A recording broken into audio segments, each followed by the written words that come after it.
శేషాచలం అడవిలోకి ప్రవేశిస్తున్న ఎర్రచందనం స్మగ్లర్లను నిరోధించడానికి కఠిన చర్యలు తీసుకుంటామని టాస్క్ ఫోర్స్ ఇన్ఛార్జ్ తిరుపతి జిల్లా ఎస్పీ ఎల్ సుబ్బరాయుడు హెచ్చరించారు.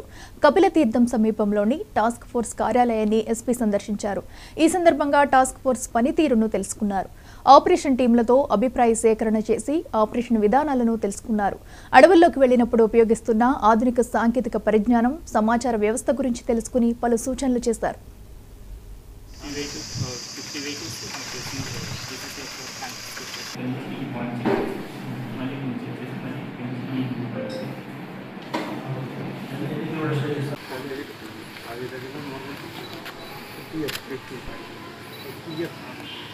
ఇప్పుడు యాక్చువల్గా